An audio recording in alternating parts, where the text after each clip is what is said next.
Hello and welcome to Around the Ice on Fantasy and Frames, a hockey podcast.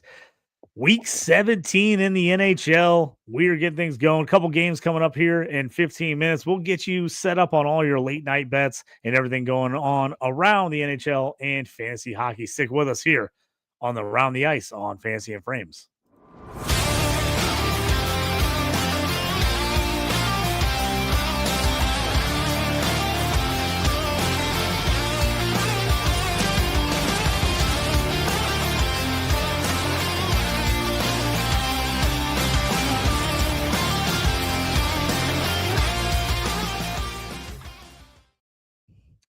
Toast, welcome in. I'm your host, JT, my buddy Bryan Toast Clark here tonight.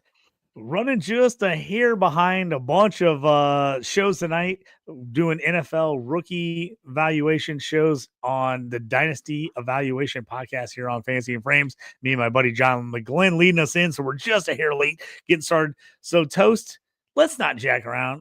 Show this man his money. Where's my money? You gonna give me my money? Where's my money, man? All right, Toast, we've been hot on the Toast takes. We're going to get into those in just a second. But first off, we've got two late night, 10 p.m. Eastern, 9 p.m. Central Time games starting. Let's jump in. Let's talk about those two late nighters. Anything we like, any bets we're trying to put together. Let's talk about those before we get our way on everything else going on tonight. Yeah, JT, to give everybody a little bit of a chance to place this bet here, I'll start with the Anaheim and Seattle game, starting at 9 p.m. Central Time there. And I'm on a 4-leg same game parlay. And the main reason I'm actually on is the fact that the goalies for this game, Dostal's actually been pretty good for Anaheim, but Anaheim's awful on the road. And I tell you what, man, Grubauer is going to start tonight for Seattle, and he is just god-awful with an .865 save percentage. I'm pretty sure he actually has. So McTavish has scored like 5 goals in 5 straight games, and Schwartz is actually on the top line for Seattle, and actually he's their biggest threat to score, even though he's been a little quiet of late. So right now, actually, what I have a Mason McTavish anytime goal for Anaheim. I got a Jaden Schwartz anytime goal for Seattle.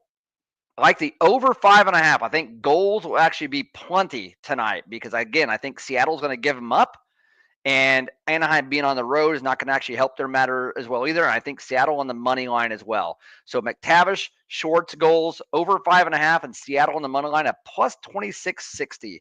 And I went ahead and threw a little bit on there, and odds are too good. You can boost it as well. There's that little boost there on DraftKings to get the 33% boost tonight. So go ahead and tail if you want, JT. A little bit of night action here. All right, Toast, do me a favor because I'm putting this in with you. I'm tailing you right now as we speak live on the air. Yeah. Let's run through that one more time for the people. Slow it down for me a little bit. Anytime goals, we're going Anaheim Ducks versus the Seattle Kraken. We're going Mason McTavish, Anaheim, anytime goal right now on FanDuel plus 300. Who was your other anytime goal? Yep, Jaden Schwartz, anytime goal for Seattle. And that McTavish price is better. It was plus 285 today, so it's actually creeped at the plus 300. Good, very good. Over 5.5. Schwartz right now on FanDuel, it's plus 190 for him. So we're adding those two in there. I like that. I like where your head's at. What's the next one over we're at? Where are we 5.5, moving JT. on there? Oh, I like it. Yeah, I like that there. And Seattle money line. And again, I threw the money line in there to go ahead and get the 4-leg parlay so I could get the boost. Anaheim's awful on the road. They're awful. They give it the most shots in the league. And I want to talk about this game a little bit, JT. So that's plus 26.60. Okay. But let me tell you right now, Anaheim, they won 5-2 versus these teams back in November. Before then, Seattle had actually won 8 in a row in this series. So the Ducks, as I was saying, they give it the most shots in the league. I like Vince Dunn or Brandon Montour on the blue line for Seattle at an over 2.5 shots on goal. You could probably get that at plus money. Anaheim, man, like I said, they've had their road struggles. They've lost 7 of 9 on the road. Seattle, they have to be the play. If you're going to play them alone, like at a money line, they're minus 166. So I'd probably parlay them as we've actually done here. But I tell you, man, for Seattle, Berniers and Kako and Shorts, they've been really, really good on line one of late.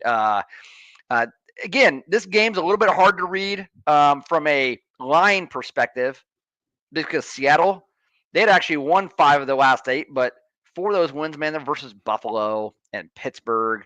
So it's really hard to know whether or not they've actually turned a corner after, like, they had an awful month. I mean, the last month been awful. So they have been much better since Joey DeCord's actually returned from injury, but Grubauer's in net tonight. So, yeah, I like a lot of goals in this game. And if you're going to have a lot of goals, I kind of like the parlay we've actually put together here, including McTavish and Shorts, and then over 5.5 and Seattle on the money line. I'm absolutely loving it. Toast, I got it with a 25% boost currently on FanDuel, plus 2504 with the boost. Nice. 31-31. I'm all over that, folks. That is an absolute Toast Takes banger. All right, what do we got on the other late night game?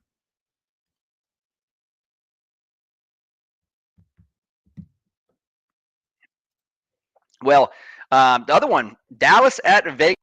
Yeah, go ahead and JT, get on the draw on this one if you want for this game to actually go overtime. 5 out of the last 7 have been decided by 1 goal. 6 out of the last 8 have went to the under 5.5 total goals in these teams as well. They got great goaltending. Both these teams are good teams. They're going to go deep in the playoffs. But, man, JT, I think I texted you the other night. I said, how about Jason Robertson, man? He's been playing like a man possessed right now. 11 points in his last 10 games. You know why? You know why, Toast? Yeah. Why's that? He listened to the pod. And he heard you know what? Aaron Tometich. He heard Aaron Tometich talk mad shit about him. Just absolutely ripping him about drafting him where he did, how he regrets it all year. And he's like, I'm going to show you, Titch. I'm going to show you. And he's on fire. Yeah. And you know what? So he's been shooting a ton as well. He's got 30 shots on goal in that last 10 games as well. They're finally starting to wake up, man. I remember in the first 20, 25 games of the season, I'm like, man, these guys are so quiet. Nothing's going on. And man, Robertson's the hottest player in the league right now. And again, Hentz and Wyatt Johnson are doing it with him. They've woken up. That whole line has actually started to roll, man. Dallas beat Vegas 4-3 just 4 nights ago with Ottinger in net. So Vegas, they've had a rough go of it, man, in the last 10 games. They've only won 3. And they've given up 32 goals in that span, which isn't awful, but I mean, they were so red hot in December. It actually is something that had to give there with their goaltending. I mean, they've got great goaltending, don't get me wrong, but they couldn't keep up that pace. But one guy I actually like for Vegas, Tomas Hertl, JT is actually on our Dynasty League, you and I together. He's finally starting to heat up as well. Last 7 games, 10 points, 6 goals in that span of him and that, Pavel D, our guy Pavel D on that second line. They've been just tearing it up, man. And, man, talk about Pavel D. One of the biggest pickups this year on the waiver wire. He was an ADP of 497 on Fantrax. And he is just absolutely tearing it up this year, only 24 years old. If you got him and you're in a keepers league, man, you're just smiling ear to ear. This guy has been great. One of the biggest surprises in the league, like I said. I like the under here as well. The under's plus 110. Good, 2 good teams, good goaltending. They actually have good defense. This will play more like a playoff game. If you want to tease it up to under 6.5 at minus 150 and put it in a parlay, I wouldn't blame you either. So I like these 2 games we got going late tonight. All right, Toast. I love the analysis. Now we got to walk through a bet for the peoples. So we're going to go under 5.5 here on Vegas Stars. You're going to go under 5.5. We like you said we like Robertson shots, right? Oh yeah, yes. Here? No. So he's been getting a lot of shots, but not in this spot, JT. Not against Vegas tonight. They're both pretty stingy with the shots. Hey, I like Pavel Doria for a point. On Vegas, if you can parlay him with a point, that's the way to go. He's been getting them, and you can probably get a point for him at probably minus 115, 120, 125. Yep, he's minus 106 currently on FanDuel. That's a great price for that. Great price. Put a Pavel D point in there, the under 5.5. And honestly, I mean, go ahead and I mean, if you can get Dallas at What do we think plus about? one and What a do we half think in about there, goalie saves? What do we yeah, think you know about what? goalie saves? I could see it Right being now, played. it's sitting on over under Ottinger 24.5 and Hill 23.5. Do we like either one of those? I don't trust either one of them. Both these teams play Okay, such good like it. defense. I think it's going to be a game between the blue lines. There may not be a whole lot of shots on goal. This is going to be one where you're just looking for those, those bounces. Maybe those little dirty goals in front of the net. I do think it's going to be close. That's why the draw, you could probably get the draw at plus 310, 315, 320, somewhere around there. But I like Dallas at plus 1.5. You can probably get Dallas plus 1.5 at probably minus 130. 135, 140, somewhere around there. Parlay that with the Pavel D point and also the under 5.5 as well. You're looking at a 3-2 game, right? That's what you're hoping is going to happen. Yep. Currently, if you're on FanDuel, you can get the under 5.5, Pavel Dore plus 1 point, and Dallas Stars plus 1.5 on the puck line, 593 plus Yeah. 593 currently on that. I like that. It's solid, Toast. I like where your head's at. I'm jumping in on that one as well. So we're in on those two. Getting the early bets in, folks. You got 4 minutes. 4 minutes to get in those bets. Jump in them quickly if you can. Toast. Now that we have our bets in time, just under the clock. I love it. Jamie jumping in here in the chat says, "Oh, if I can get my sorry about there we go. If it's not worth winning if you can't win big." I love it, Jamie. That's right. A great slogan. Not worth that is the JT parlay mantra. Why am I even betting if I'm not going to bet and win big? I love it. I love it, love it, love it. So, hey, let's talk about the Toast takes. Been on fire on the lotto pick, 3-pick players. So here, I'll break it down to you folks. Toast has been jumping in here. New little thing we've been doing this season. He takes 3 players anytime goals, and he's lotto picking it. I mean, he's taking guys that are like you're not expecting to get a goal. None of the superstars. We're throwing $5 on it and see if it hits.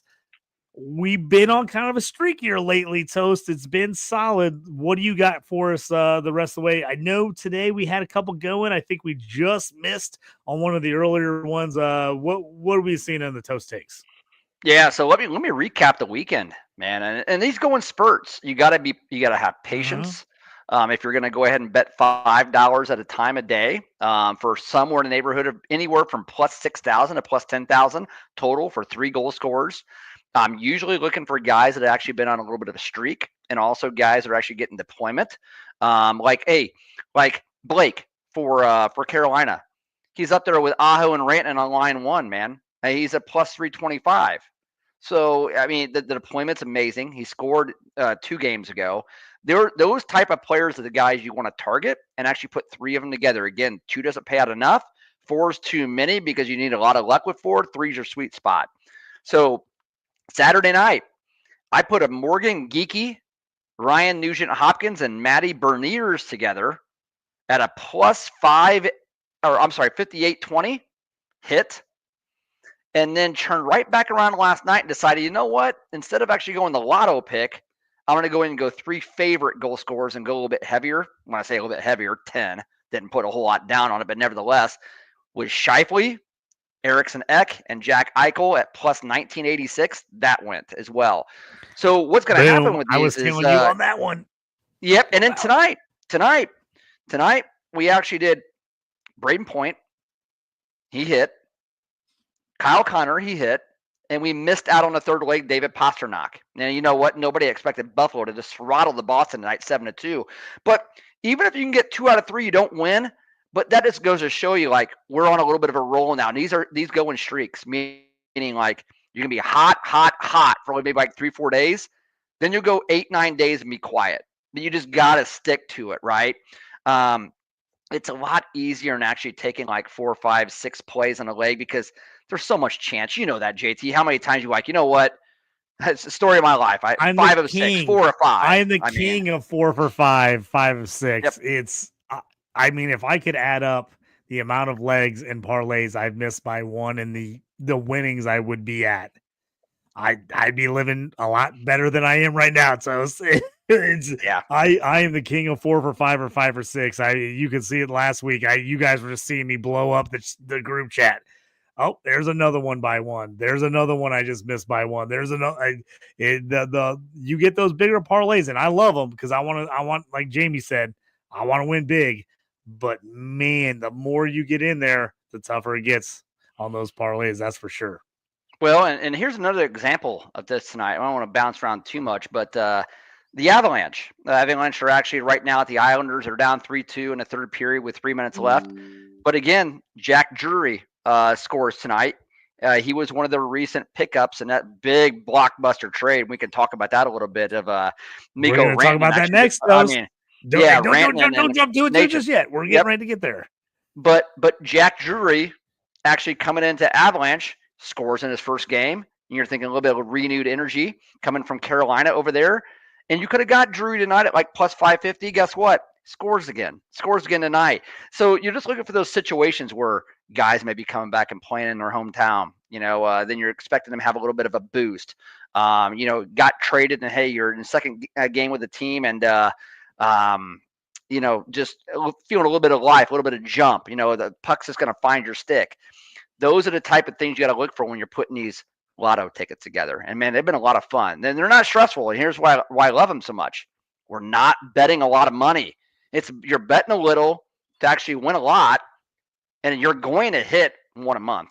You're going to win all your money back and then some. There's no stress with it, man. There's no stress at all. I love it. It's great. Yep. So you don't got to hit like 1 out of 20, 25 bets, and you got your money back. Like you're golden. I mean, it's not fun. So hey, you're talking about trades. We want to get into that. It's that time, folks. Time for Around the Ice in the NHL. Oh, the good old hockey game is the best game you can name. And the best game you can name is the good old hockey game. Hey! Here we go. This is a segment we talk about just everything that's going around in the NHL. Toast, you brought it up. Nice transition. Let's get into the blockbuster trade. We were blowing each other up. I was like, I can't believe this went down. Let's get into it. Let's talk about the huge trade. 3-team trade, Colorado, the Blackhawks, and Hurricanes, correct? Yes, Hurricanes. Yeah. I don't know why I blanked on the last second. So, yes. So, Carolina Hurricanes, Colorado Avalanche, and Chicago Blackhawks. Let's break down this trade a little bit for the people and what you liked, you didn't like, and how you feel like every team made out.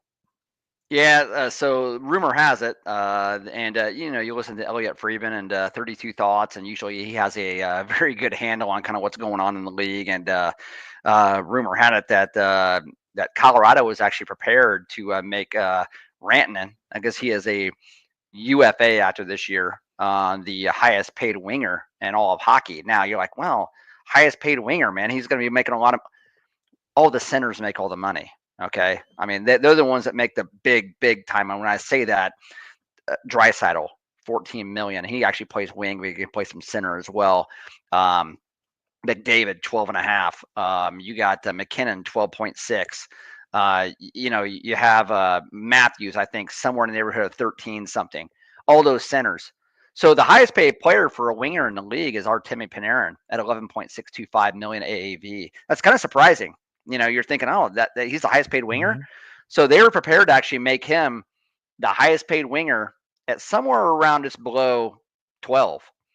And, him and his camp thought that I'm worth more than 12, which is he? Yeah, he probably is. But there was no way they were going to let him make more money than McKinnon. McKinnon's at $12.5 million. Makar's going to end up getting a deal better than McKinnon's because Makar is he's going to get higher. He's going to. He's so young, and by the time that other deal comes up, he's going to be north of $13 million. It's just going to happen. So at some point, they got to be thinking, you know what? This probably isn't going to happen. We haven't had a trade like this mid-season in NHL in a long time. It's been a minute. But you're just shocked when a guy Rantanen his caliber and actually just being tied to McKinnon like he's been for so many years here to be moved. Normally, and he's actually normally going to be moved to a contender, but the other going back is usually you usually don't have two contenders that actually can meet in the Stanley Cup Finals making a deal like this. It's unusual. So Martin HS actually comes back. Another one of Aaron's guys comes back in the deal, and those are the big names. Come back in the deal to Colorado. A lot more salary control. I think HS has actually got a deal somewhere around maybe $7.5, $8, somewhere around there, $7.5 million. A little bit younger, more control as well, under contract, and they just felt like the time was now. Chicago came in and brokered this deal.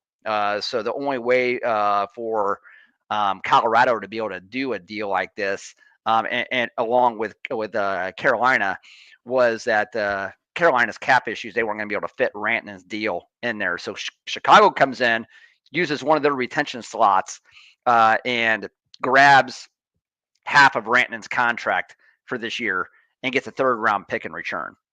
And that was their original 3rd-round pick they'd actually given and the Hurricanes in a previous trade. Some people think that Chicago probably didn't get enough considering they had to broker the deal. I thought that way. Like, you don't get a deal done without Chicago. You have to have them. It doesn't work financially. So for them to actually only come out with a 3rd rounder was a little bit disappointing. But at the same time is they were able to actually move on from Taylor Hall. Taylor Hall actually also goes from the Hawks. He also goes over to Carolina as well. And that's 2 years left on that deal. I think somewhere in the neighborhood of $5 million, and Hall wasn't in their future plans. So in the end, the Hawks save $1.5 million, and they end up getting a 3rd-round pick for a guy that wasn't in their future anyway. All in all, pretty good. But it's just odd seeing Rantanen in a Carolina jersey, and him actually being on my Dynasty team and scoring an assist tonight was Sebastian Aho. So going to take some time getting used to. Yeah, I thought it was interesting. I mean, again, if Colorado was absolutely falling apart, you'd be like, okay, make the move because you guys, injuries, something. But they have been slightly disappointing to start the year, but they've been picking it up lately. Yes, they've been looking good. They got 60 points, currently 4th in the Central, but they're only 2 points behind Minnesota, 3 points behind Dallas. Winnipeg, again, blowing everybody away right now with 73. But Colorado, this team's won a title. They know they get in the playoffs. This team's dangerous. So it's a little surprising to see him make that midseason move, like you said. And then I think the Blackhawks, I know me and you talked about this. I was like, 3rd? They only got a 3rd back, but it's their 3rd, which means it's basically a late 2nd because it's going to be at the top of the 3rd round. So I was like, oh, I wish they would have got a 2nd back, the 3rd. And like you said, Taylor Hall, they were going to have to get rid of him. He wasn't a long-term guy with that, how young they are. Just shed that salary. And they're not signing anybody this year. They're not doing anything crazy. Them to eat Rantanen's salary for the rest of this year, half of it, I don't think is that big of a deal. So no, what are you talking about? The Hawks and the rebuild? They go into Tampa Bay tonight and just pump them, JT. 4-1. How about that? That was the next thing I was going to say. Look at the Hawks 4-1. It's like every time the Hawks at plus 280 tonight, over under 6.5. So it hit the under and they're plus 280 for the Hawks. Every time you're like, gosh, I wish they would be a little more competitive. They start coming out and playing real well. And you're like, all right. And hey, talk about some of these young guys. They're starting to get some of the young guys coming up here. It's getting interesting here for Chicago. I love it. Even if they're losing, I love to see wins like this here and there. But they're starting to get that young group that they want to build with. They're starting to get some of those guys some playing time. Yeah, they've got significantly younger as the seasons went on. I think I read somewhere that now they have 10 out of their 23 players are 23 years old or younger on the roster. When they started this season, they had a mixture of a lot of old veterans and a couple of really, really young guys, and they were the 5th oldest team in hockey. So I like that. They've actually, with Bedard, they've actually, I tell you what, this guy is going to be a player. Everybody here, remember his name if you don't know him already. Frank Nazar is going to be a player. He is on Bedard's wing on line 1. And he also plays both ways. For him to actually only have 25 games of NHL experience underneath his belt as a 21-year-old, actually coming up and actually playing on the penalty kill as well, that is a hell of a responsibility for a young player of his for his caliber to come in and actually be on line one, power play one, PK one as well. And you could just see when you actually watch him on the ice, man. He's got it. He's got it. He's quick with his hands. He's a real fast skater, smart player, got a high motor. These are the type of players that Chicago's actually drafted. You have a Sam Renzel down at I'm not gonna make this a Chicago Blackhawks podcast, but you got a Sam Renzel at the University of Minnesota, defenseman. He is lighting it up at the University of Minnesota. He's a 6'3", 6'4" defenseman as well. And Nick Lardis leading an entire OHL in goals with 42 goals so far in 41 games. The last player to actually, the last Hawk to actually lead the OHL in scoring goals was DeBrincat, I think back in 2017, somewhere around there. So, I mean, and you could go on and on about their young guys. These veterans aren't going to be there when it really matters. These young guys are carrying, they're the best they actually have to offer. So, been fun watching the Hawks. You just expect them to be a little bit better, but you don't expect them to go into Tampa Bay tonight. Actually went 4-1, and yeah, they looked good doing it. It wasn't like they just lucked into it. They played pretty well. Yeah, a little bit of a surprising line. Over under 6 for Sabres Bruins tonight. Buffalo at home -115, 7-2. The Sabres absolutely pump the Bruins. Tage Thompson, hat trick, baby. Hat trick plus an assist. He wasn't the only one, baby. You see that? He had 3 goals and assists for him as well. Just absolutely fantasy wise, if you had those guys on your team, you're ecstatic here on a Tuesday night to get these guys most likely gave you a lead in your fantasy league this week with these types of games. This is the stuff we can see. Is this why Buffalo makes you frustrated? Like, they show that they can do stuff like this sometimes, and then all of a sudden they go in these terrible spells, they can't score, and they look terrible, and then all of a sudden they have these big games, and you're like, oh, look at all that talent. And then it disappears for a while again. Yeah, they have major inconsistencies, and a lot of it starts at the blue line. They just go spurts where they can't defend. And then when they can't defend, they expose goaltending. And UPL's a good goalie, but it just breaks down at that point. Their main problems on the defensive end and find that consistent play defensively, because they got offensive players, man. We know that. I mean, and Thompson actually did tonight. So did Peterka. And JT, you mentioned, you're like, man, if you got one of those guys tonight, you're unbelievably happy. Guess what? I got Tage Thompson on our Dynasty League, hat trick. I'm going up against John Martini. Guess who John Martini's actually got? JJ Peterka. So, I mean, so we even each other out, man. That's that's always like, rough man, we when you feel cancel like each other out. That always hurts when you have a monster game and some other guy cancels you out with the same plan. That's wild. I didn't even see that. I hadn't looked at the scores in our fantasy league yet tonight. So that's an interesting one. Very nice. The Jets, they just keep doing it, baby. The Canadians have looked really good. We have been on some Canadian bets lately, Toast. We've liked the way they played. Another young group up and coming, but Winnipeg. Every time you think, okay, when's it gonna turn? When are they finally gonna start? Stop scoring as much. Hellebuck isn't gonna stop every shot, and then they go in again. 2 Canadians into Montreal tonight, win 4-1. Hellebuck 1 goal, 25 shots, 24 saves for him. Connor 2 goals, my guy, love him forever. It was my keeper for I don't even know how many years in our fantasy league before we switched to a dynasty. 2 goals for him. Winnipeg. I tell you what, I got a little soft spot for Winnipeg this year. We kind of ripped them in the pre-season show. We just were like, I don't know if they got enough. They play it, tough division. Are they going to be able to? Man, I'm loving what Winnipeg's doing, and they just keep rolling. 4-1, number 1 team in the league right now. But yeah, JT, do you think at some point, we talked about this, if you guys have stayed with us here, you remember in our preseason discussion about award winners and stuff. Hellebuck, being a top goalie in the league last year, An unbelievable season. I'm actually looking at the stats right now from last year, 37-19 with a 239. But just the model of consistency. This year, he's putting his best season together. You didn't think it could get any better. He's been way better than expected. I mean, not expected. It's better. 31-7 this year with a 2.00 GAA and a 927 save percentage. He is having the best season of his career. And here's what I like about this guy. Here, I'm going to read off his save percentages by year. I don't want to bore anybody, but I'm just going to do it real quick. 918, 907, 924, 913, 922, 916, 910, 920, 921, 927. The damn guy has been over 90%, almost 910 save percentage or better every single year. At what point is he going to be part of an MVP Hart Trophy discussion? Just saying.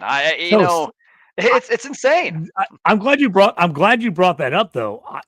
If Winnipeg ends up winning the regular season point championship, President's Trophy, if they end up doing it, you got to think it has to go to them, right? I mean, this is a team that a lot of people had outside the playoffs. If they end up with the best right now, we got a lot of season left. So I don't want to get too far ahead of myself. There's a lot of good teams in the league, but this team is playing great right now, and we've seen it in the NHL. That it's the one thing you always talk about in the NHL playoffs. If you get a hot goalie, magic can happen. Well, he's a hot goalie all year right now. I mean, he's on fire all year. If he can run this thing through, it's going to be real interesting to see what happens with the Jets, because I mean, they're playing like a team. Like if you watch them, it's like they don't have any weight on their shoulders. It's like, oh, Holbuck's gonna stop everything. Yep. So it seems like they play looser because the guys are like, oh, he's gonna shut it down back there. So like we can take a little chance, we can take a shot, we can do this, as opposed to teams are like, you see those teams that play tight. There's a difference between playing defensive hockey, where you're like, really just playing consistent defensive hockey, and then playing tight. They look like they're playing opposite of that right now. Everybody looks loose. Everybody looks like, hey, let's just keep it rolling. Let's go. They're not holding their breath, waiting for everything to start going bad. They look like a team that feels confident. And that's because I think Holbuck is giving them all the confidence, because they're like, we've got the best goalie in hockey. He's going to keep us in every game. Yep, and that's what he's doing, and it's also I never say he left, because he never did, but Mark Scheifele's having the best year of his career, and he scores his 29th of the year tonight. Yeah, big bounce. He only had 25 goals and 47 points, and he's had an issue staying healthy, right? He's had some injuries.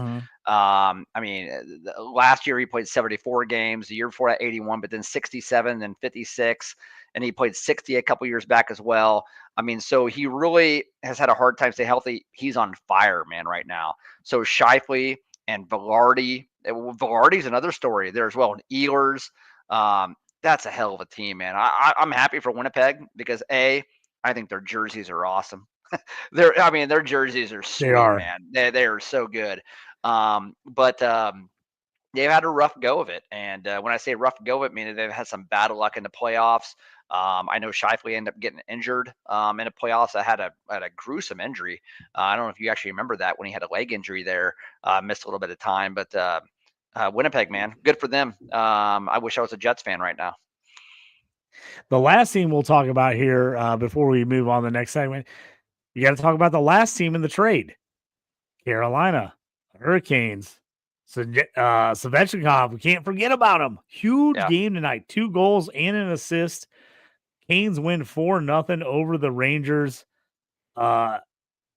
I tell you what, they've made some moves the last couple of years. They have not been afraid to go for it. I will give the Hurricanes that. They've made some moves with trades the last couple of years. When got Gensel last year, going and getting Ratton into this year. I tell you what, I don't know how he's going to fit in with this team. He had an assist tonight. But I'm a lot more scared of Carolina than I was last week. Aren't you, if you're in the NHL? I mean, Raymond's a baller. Yeah. So here's what Carolina actually wanted to do. And you don't blame them. I mean, they've always had good players. They got Sebastian Aho, Svechnikov, Seth Jarvis as well. They've actually been pretty good on the back end. They're always good goaltending, man. And, Brendan Moore has always got them ready to play. But they've never had like that top 15 player on their team ever, right? Arguably top 10 player. And getting Rantanen, even though he's just kind of a rental this year, there's no guarantee he's actually coming back. There's no extension that's going to be signed. He's going to hit free agency. This is the first big splash they've actually made where really, really good players of Aho, Svechnikov as well, like I said, Jarvis, they actually now have that arguably a superstar on their team. And so it's going to be interesting to see where they go. They are already a team that actually they've scored more than they actually have in the past. They've always been able to play good defense, and they've always been able to protect their goaltending. Their goaltending has always been protected by the type of style of game they play, man. And this is a team that is built for the playoffs. They're built for the playoffs. I mean, that's playoff hockey recipe right there. And adding a guy like Rantanen, he had an assist tonight. Give him a couple of games to get comfortable. Once he gets comfortable, man, watch out because he's going to miss McKinnon. He's going to miss McCarr. In Landeskog when he was actually healthy. And, it goes on and on about the guys that Colorado actually had. But he's not coming to a bad situation here. I mean, it's a pretty damn good situation. So it's going to be fun to watch. Yeah, Carolina currently second in the East with 66 points behind the Washington Capitals with 71. One of the surprises of the league. But you have to think, Rantanen, this is the shot. This is his shot to go. I can do it without McKinnon. I can do it without McCarr. I am a top 10 guy on my own. And if he thinks he's worth more than what Colorado is going to get him, this is the time to show everybody I'm an absolute superstar. I don't have to have those other guys to make me a superstar. I think he's going to bust it down the stretch here. I think he's going to be playing his balls off. We always talk about contract years. This is the contract year of all contract years for him. If he wants that big dog long-term contract for somebody, now's the time to show everybody you're worth it. Yeah, absolutely. And a guy I kind of like to maybe target on Carolina, if you haven't done so already, Shane Gostisbehere, and the Ghost, man. But he's actually he's on Power Play 1. He's had a nice season. And again, he's had success there. But adding a guy like Rantanen. So now you actually got Svechnikov, Aho, and Jarvis, Rantanen, and Gostisbehere on your PP1. I mean, there's going to be a lot of assists to go around. So I really like Gostisbehere's price tag. This rate went up a little bit. He's probably not going to be available in many leagues already, but if you want to try to obtain him, it could be a little bit more. Going to be a little bit more pricey. If you have Gostisbehere and you actually are really deep in defensemen and you actually want to pull off a trade, I would imagine that his stock is not going to be any higher than it is right now. So go ahead and make that trade and get yourself a forward if needed. I like it. All right, Toast, you ready to move on to let's do some hockey? Oh yeah, hey, real quick, JT. Jump in. Yeah, just real fast. I do actually have a couple games for tomorrow. Real quick, I want you I'm gonna throw this into you guys. Write this down. All right.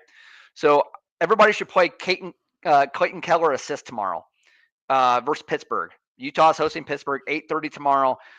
Pittsburgh's allowed the second most shots in the league and the second most goals allowed in the league as well. Pittsburgh going into Utah. Keller actually has assists in 7 out of his last 10 games, and he's actually scored 11 assists in that 10-game span. Okay, so you could probably get Keller assists for probably minus 120, 115, somewhere around there. Go ahead and put that in.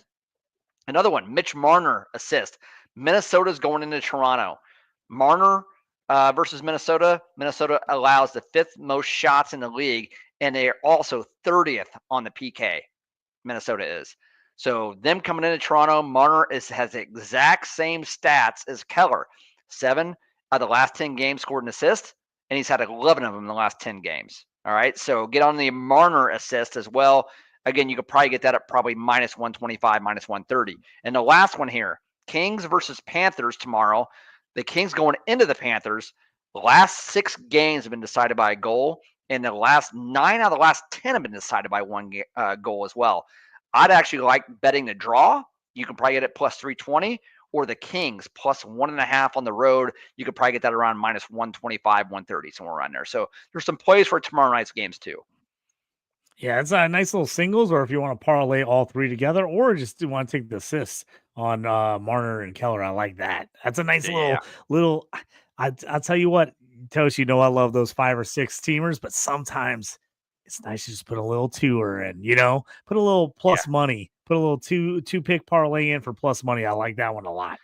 Yeah, and JT, real quick before we go on, let's fancy hockey. Yeah, let's real quick, JT. Let's give everybody a heads up though.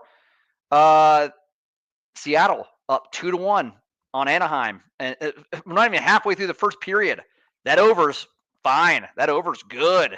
So no Schwartz goal yet, and no McTavish goal yet, but the over and the Seattle money line's like really, really good. It's gonna be a high scoring game, just as we actually called for.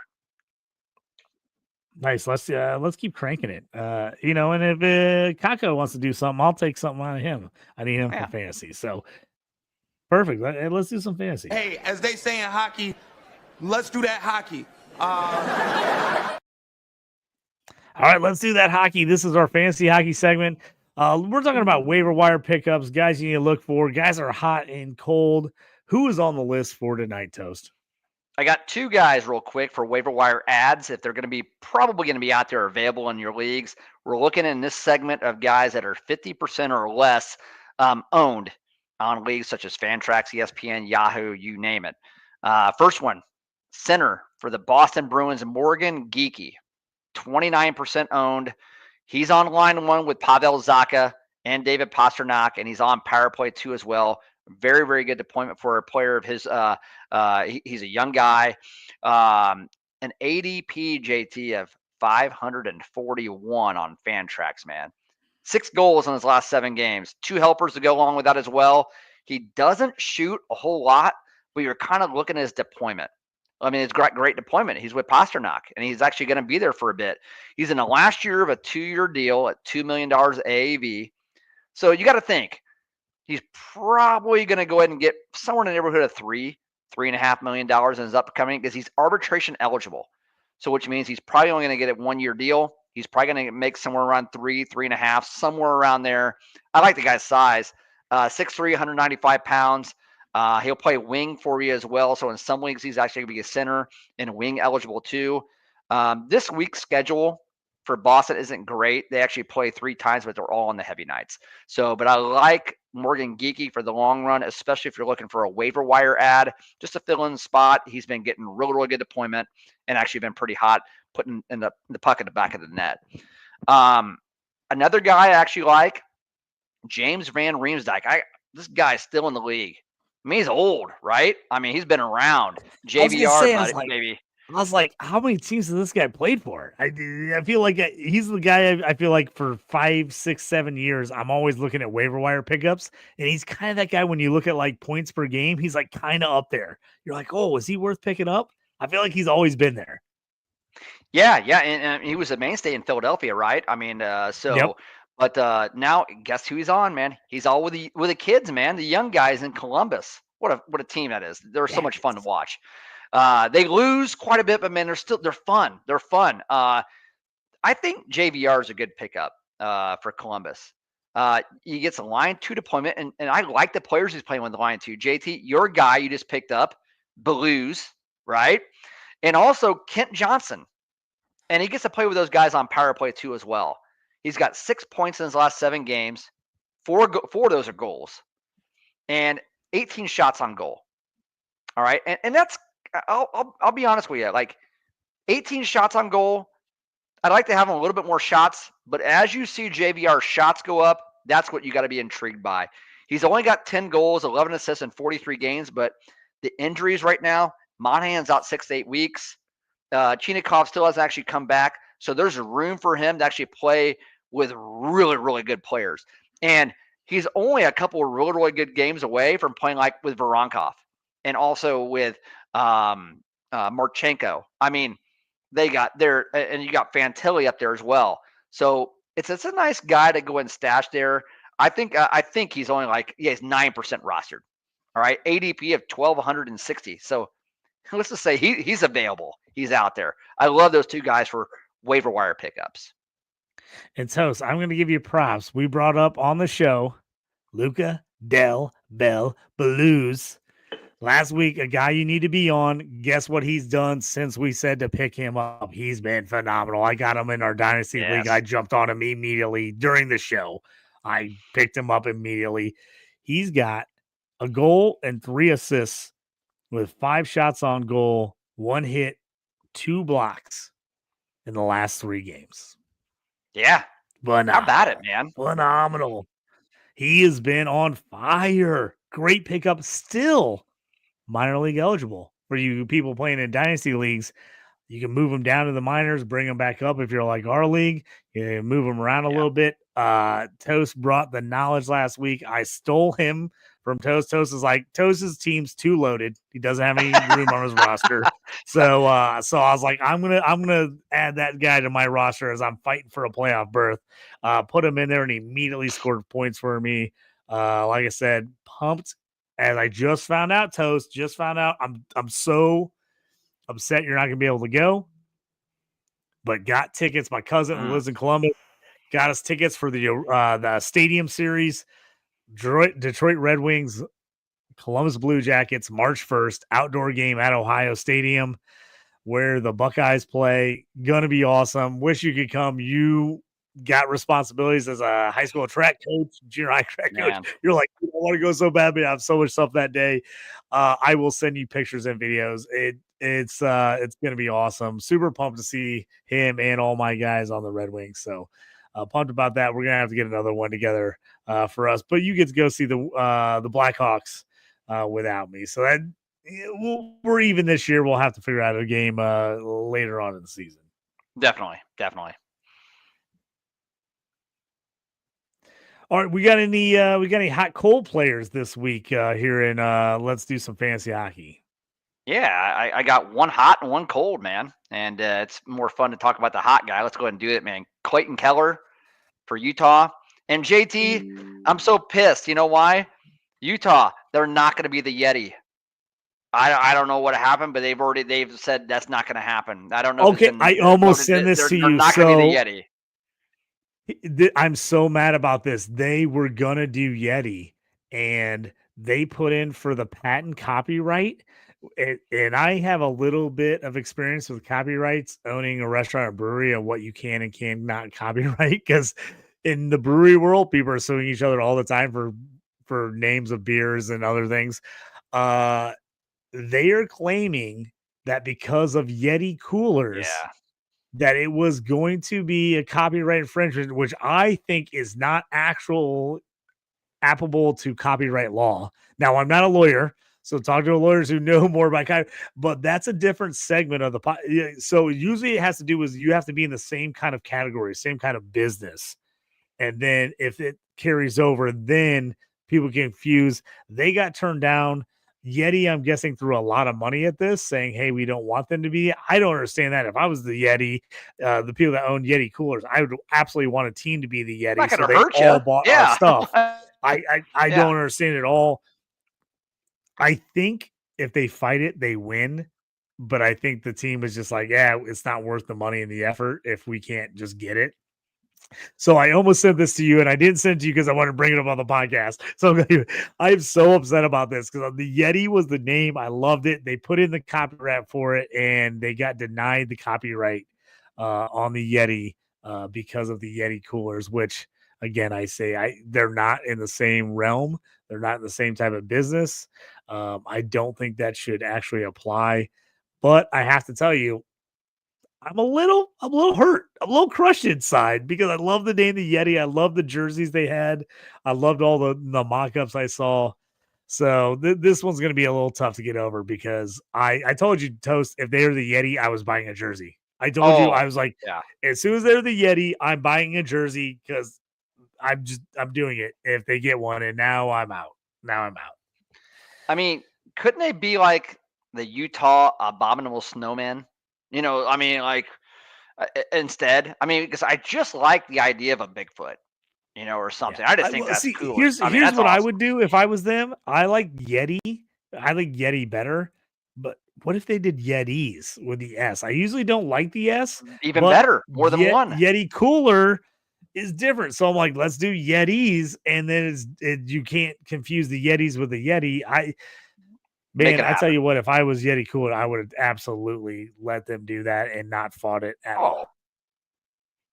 But Yeah, I that's just mean, me. if you're I don't Yeti, know, the man. company, I mean, what's this gonna hurt? And honestly, you have the hey, and the Blackhawks, in my opinion, have the best jersey in hockey, and I It's an think the Red Wings do. But I mean, immediate partnership, Toast. It's yeah, immediate partnership. All of a sudden, they're your sponsor. You have Yeti Stadium, Yeti Arena. Like, get yeah, in on yep, this. I mean, this is yep. whoever's doing the marketing for Yeti coolers has dropped the absolute ball on this. They've dropped it. I mean, they have screwed this up big time. This could have been absolutely a money maker for them and an absolute fantastic partnership. I have to tell you, I wasn't going to bring it up to the end of the show because I was pissed about it. I knew I was going to talk about it a lot, but you brought it up, so that's my whining, complaining, because I'm going to be. I tell you what, Toes, we're going to bring this up in a podcast in 5 years from now, and I'm still going to be pissed that they're not the Yeti, and I'm going to bring up this conversation about how they weren't the Yeti. Well, and last I'll say about Utah before we get to Clayton Keller is maybe they have already printed some shirts, kind of like back in the 80s and 90s where they would have printed the shirts of the championship games that never happened and they would actually be distributed. Like, you could just get a shirt out there somewhere. That'd be great, get a jersey. Toast. So hey, now that they don't have the copyright and they're not doing it, Around the Ice Fifth Hockey Yeti t-shirts, we're getting them made. We're going to make them. I'm going to make the Yeti. Utah should have been the Yeti. Fifth Hockey Around the Ice shirts. We're doing it. We're going to make it this off season. We'll put them online. Anybody that wants one. We're going to get that done. I officially made the decision without anyone else. I didn't ask Jorge. I didn't ask you. I just made the decision in the announcement on air. So now I'm stuck to it. I made it live. So we have to do it. Love it. So hot cold players, and that was fun, but hot cold players. Clayton Keller, he's on fire, man. 15 points in his last 10 games. Not shooting a lot, but he's everywhere on the ice, man. I actually have Keller in our Dynasty home league, and I was trying to move him. And the reason I was trying to move him is the fact that he doesn't hit a lot, doesn't block a lot, it doesn't get all those banger, peripherals that you'd actually like. And I was actually trying to float him out there for an Andrei Svechnikov from McGlynn. And McGlynn's like, no, I'm not doing it. You're always trying to steal my players. I'm not going to do it. And I'm kind of glad it didn't happen now because Keller is on fire, man. He's 26 years old. He's not that household name you'd actually think and someone you'd actually want to target. But you got to love the fact that he's got a long-term contract. He's got 3 more years left on the deal after this season, 7.5 AAV. Right now, he's got 54 points in 48 games. He is close to a 100-point pace. Man, he is a cap league dream is what Keller is. In a straight points league, too. Man, I mean, he's tearing it up. So, Keller, I mean, for all those years, man, being in Arizona, and an organization was run so poorly. They didn't actually have stadium funding. They had attendance issues. They had some good young talent around him, but they were unbelievable young talent. Now that younger talent's actually starting to playing around him, like the Haytons and the Michellis, people like that. Like Vince Dunn has actually been good. They bring in a guy like Montour as well. You like what Utah is actually doing, man, and Clayton Keller is hot right now. And speaking about hot, JT, I'm going to interrupt this podcast right now. We're going over the 1 hour. Sorry, but we'll get there. We'll speed through the end here. Seattle and Anaheim, 3-2, and we still got 5 minutes left in the first. And Jaden Schwartz gets the goal right now, and the Ducks are getting ready to go on a power play. Okay, so we may end up having McTavish, Schwartz, and the over 5.5. All done in the first period here at some point here. Then we just need the Seattle money line, which I told you was the one I was kind of nervous about, but I wanted the boost because I needed a 4-legger. But this is actually looking real, real nice right now. Toast, I honestly, I know you talked about trying to make the trade with McGlynn. I felt like you came at me with Keller because you tried to trade me Keller first, and I turned you down even though I really liked him. I didn't make the deal. Who were you trying to get? Oh, you were trying to get Batherson, right? Yeah, Batherson at the time. And because I love Ottawa. Yeah, I ain't doing that shit I know now. you love Ottawa, and you know what? I was seriously considering the trade because I was like, man, I do like Keller a ton. I remember when you drafted him, I was like, oh, I was pissed when you took him because I was like, oh, he was coming up on my list. I got him late. Yeah. And we were looking about it, we're thinking about it, and I was like, man, I do like Batherson a ton. I like the Ottawa offense. I wasn't sure what we were gonna get with Utah because you offered me this like early in the season, like we were like a week or two in. And I didn't make the move. So I was like, you're coming at me now. But Keller's playing awesome, and I'm kind of disappointed I didn't trade for him. Yeah. Yep. He's happy to be with the squad. He told me the other day, he's like, hey, I don't want to go anywhere. I actually want to, I want to stay here with the hostess Jepson Malort team, and let's get an extension done. So we're working on something. He ain't going anywhere. Hey, cold player, Ross Colton. They should be calling him Ross Colden. I know that's an old dad joke. Okay. But Colton, 5 goals, 2 assists, 7 points in the past 25 games playing for Colorado. Nothing over his last 7 games. Nothing. 0. He only received 10 minutes and 30 seconds in time on ice last game. And that's the first game. They actually had an HS and Drury actually coming over for that big trade as well. But he's actually like guys like Lekkonen and Druin and Personen and Middlestat. They're taking time away from him, man. He's on line 3. He's only on power play 2. He got a great start to the season, man. He's playing with all the top dogs in October and November. I think he has somewhere in the neighborhood of like 13 goals. He was on fire to start off, and then nothing. I'm kind of worried about him. I actually have him in our Dynasty League. He's only 41% rostered. And this is a player that a lot of people actually counted on at the beginning of the season. Colton's worrying me a little bit. So this is a cold player. I would say if he wakes up at all in a redraft league, and let's say in the next 2-3 games, he ends up getting like 2-3 goals, you better be shipping his ass out quick. All right. If he gets any value at all, get rid of the guy. Yeah, I agree with you.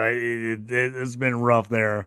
It's going to be interesting to see who possibly steps up and who doesn't with Rantanen gone for Colorado, who actually kind of fills that role, who ends up putting up some of those points. So that's going to be interesting to see kind of how that plays out.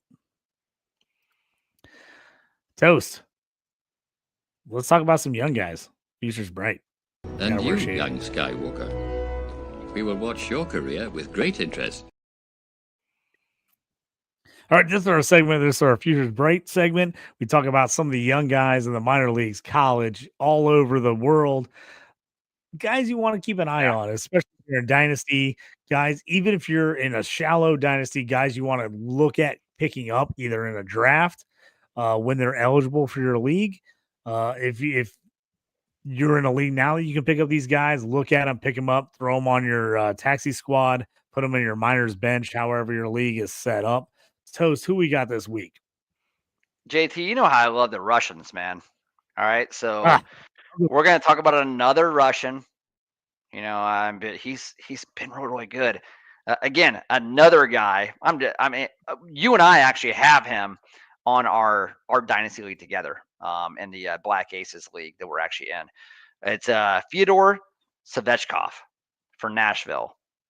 Center, left wing eligible, 21 years old. Russian, drafted 19th overall in the 2021 entry draft. He's still on his ELC contract, the entry-level contract of $925,000, 6 foot, 190 pounds, left-handed shot. So here's what I like about him, man. I watched some video on this guy today. I got on YouTube. I've watched him a couple games anyway for Nashville. And smooth skater. Quick with his hands, works hard, quick release. You can notice him on ice, all right? So he's only averaging 12 minutes of time on ice a game, but don't worry about that because lately he's getting upwards of 14, 15, 16 minutes, and I really, really like where he's actually going. That's not bad for a first-year player. He's center in line 3. It's not like he's on line 4. He's on line 3 with Novak. Novak was with Forsberg last year and Nyquist, they had a thing going last year, man. I mean, that was a good thing. Novak's a young player too. He's center and power play too. So I mean, you're giving the reins to a 21-year-old guy, power play too. So that's a kind of a big deal. I just think it's a matter. So think about this. Nashville is just complete garbage right now. They had big expectations. They're struggling. They're not going anywhere this year. A guy like this, you drafted this high. He's actually come off this year right now with 6 goals, 2 assists, 8 points in 19 games. Doesn't seem like great. That's great for a 21-year-old, especially for a 21-year-old Russian that's coming over, playing a different game, different league. All right. I mean, that's a big deal with the Russian players. You got to think he's going to get in that top 6. Why wouldn't you put him in the top 6? All right. So he scored a goal in his last 3 games. So back when he was drafted, Dauber gave, I don't like Dauber prospects. They're great. They gave this summary, and I usually cite Dauber on these the Features Bright segment we actually have. One of the best two-way forwards in a draft, and this was back in 2021, meaning two-way forward. Great on the power play, offensive game. Also, they could play him on a PK. He's a 200-foot player, just like Jonathan Toews, man, for the Hawks. The best 200-foot player in the league. He was awesome. He's great in transition and has a popping offensive skills. And he has a fantasy upside of 8.0, which is really, really high according to Dauber. And an NHL certainty of 9.0, and he's proven that right now. So what I like, JT, about this guy, his first year in the AHL, again, the big minor league, okay? 20-year-old Russian. Russians usually don't come over and actually make that. They're usually coming over like a 24, 25-year-olds. Come over a 20-year-old. 16 goals and 23 assists for 39 points in 57 games. I promise you, that's big numbers in the AHL for a 20-year-old Russian coming over. He's still only 16% rostered on Fantrax. So go get this guy, Fyodor Svechkov, center left wing for Nashville. Love it. I tell people one of my fondest, but also burned in my memory all-time hockey things was I was in college, went to Blues Red Wings playoff game in St. Louis. I was living in Columbia, going to Mizzou at the time. Went to the game, and this is when the Red Wings had the all-Russian line. Mm-hmm. Every time they came on, everyone chanted USA, USA, USA. Everyone's chanting at them the whole time. It's like now every time we talk about the Russians, because you like all the Russians, it reminds me of all the Red Wings, stud Red Wing Russian players that they had back in the day. Man, that was a great line. But that always makes me think about that. Everybody chanting USA at them when they play. But love that. Love that call, Toast. Hey, let's bang. In this segment, we talk about bangers leagues. Hits, penalty minutes, blocks are a little more than your usual league. Before we get into that, Toast, a little jump back on our bet earlier. Jaden Schwartz. Yeah. Goal. Yeah. Got it. 3-2. 3-2. Like I said, he's got a goal.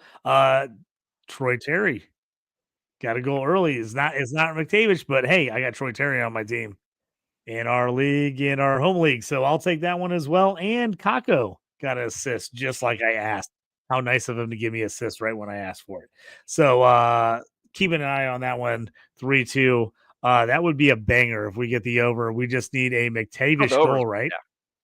Yeah. We need a McTavish goal, and we need a Seattle money line win. And that's finished. And the over's done. The over is going to happen. Schwartz is already done as well. Again, I can't believe this was over 5.5, JT. I hold a card like I'm Bob Barker right now, like, hey, like just look at it.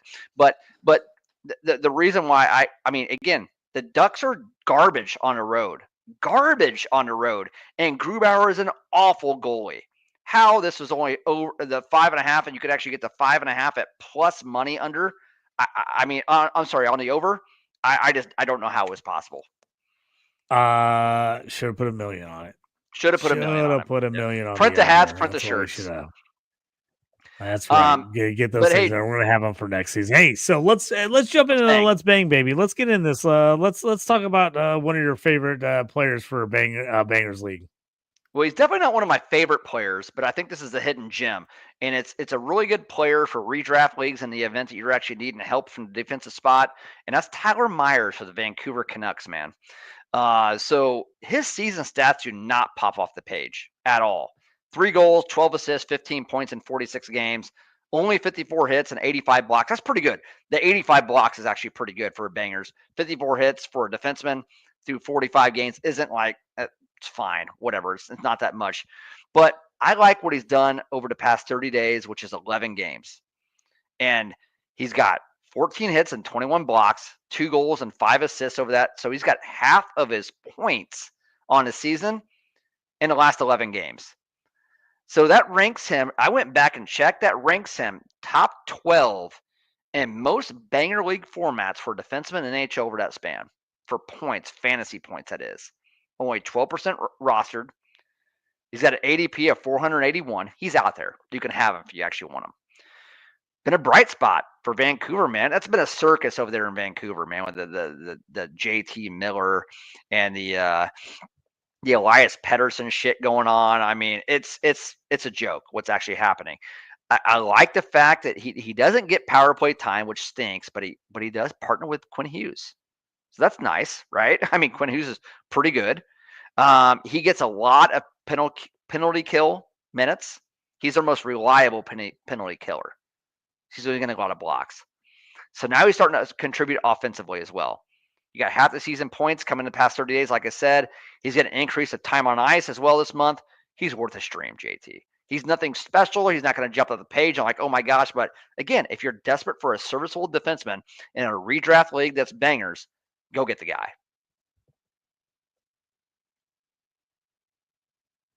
I like where it has that. Some of those guys, they've been around for a long time.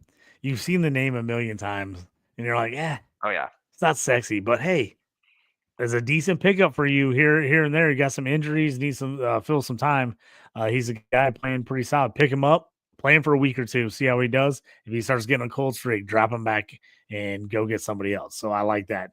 Let's get in our Cats League. Let's talk about that. Let's take a look at the board. And the categories are. So our category league picks up just a little bit different than bangers.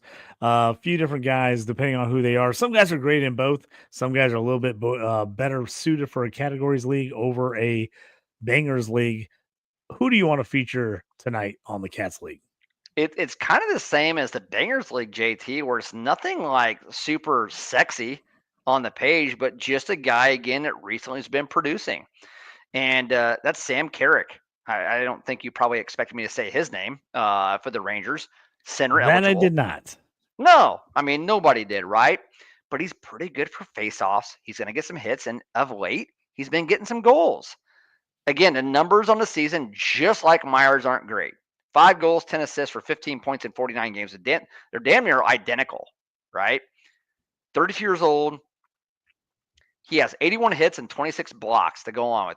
But it is what I like, 236 face-off wins for the season. Here's the deal. Over the past 30 days, that's 14 games for him. 9 points in the last 14 games. 67 face-off wins in that span. And I love the takeaway giveaway if your category league actually measures that, a 0.55, which is great. That's a really, really good number. He's actually put it this way. He's taking the puck more than he's given it. Okay. I'm not crazy about that category, but most category leagues actually do takeaway giveaways. He's only 6% rostered. And that's in the deepest of cat leagues. You can get him. All right. He's out there. He's on line 4 with that big goon Rempe, that goon that gets in a million fights and I think has 395 hits and maybe like 2 points in the season. I mean, I'm going to wear my Glatt jersey next week just for Rempe. But Carrick's, he's seen a big increase of time on ice over the past month. So he's averaging around 13 minutes time on ice, but that was only at 11 minutes time on ice average, like at the beginning of the year. So they're giving a little bit more. He's been on a hot streak. Just stream him. It's fine for a Cats league, especially for the faceoffs. 236 of them this year. He's on pace for 400 faceoff wins and maybe 10 goals, 20 assists, 25 points. He's going to get you probably in the neighborhood of 175 to 200 hits. He's serviceable. And those are that hits. That's the type of shit that actually defensemen are doing. He's doing it at the center position. I like the guy. If you can get his time on ice sticking around 13, 14 minutes a game, he's worth a stream. Go get Sam Carrick if you need some help. Yeah, Toast, that's what I was going to say. 81 hits and 28 blocks. Okay for a defenseman, but you're getting that for a center? Yeah. To go along with the faceoff wins, that's nice in the Cats League. That's nice, giving you a little boost there. So I like that as well. All right, Toast. It's been a hell of a show, man. We're at 1 hour and 10 minutes, just over the mix. We missed our boy Aaron Tometich. He had the kids tonight, had to do some volleyball action, so we miss him. Hopefully, we'll have him back next week. Let's hope this bet hits. We need a McTavish goal. Let's get a McTavish goal, and then the Kraken put it away. Let's do that for the finals. Everybody, hopefully, if you tailed, good luck. Hopefully, get the win. Toast, let's get your final thoughts for the evening. Well, here's the deal. Right now, you just have to ride the highs, and you actually have to just endure the lows. And right now, we're on a little bit of a high from the gambling perspective. Mm-hmm. I mean, tonight we actually put this thing together last minute. It made all the sense in the world. We had done some research, but we actually put it together, and here you go. You already got 2 of the 4 legs actually hit. This thing's going to be a high-scoring game.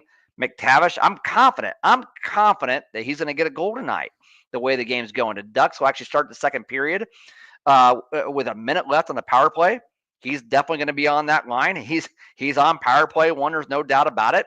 And the way this game's going, there's only been a total of 15 shots on goal, and we have 5 total goals so far. No goaltending. Just actually we thought it's going to be shit could get wild. Let's hope for wild. We'll take wild and Seattle money line plus 2660. Good luck there, buddy. JT, I will say the Stars and Golden Knights. Pavel D does have the point. Also, Dallas is actually within 1. But here's the problem. They scored 3 goals in the first. Actually, that happened in the first 10 minutes. Here's the hope. So, yeah, I was going to say, Toast, the only good thing is I was looking at that. I was going to bring that. They did score 3 first period goals, and we have the under 5.5.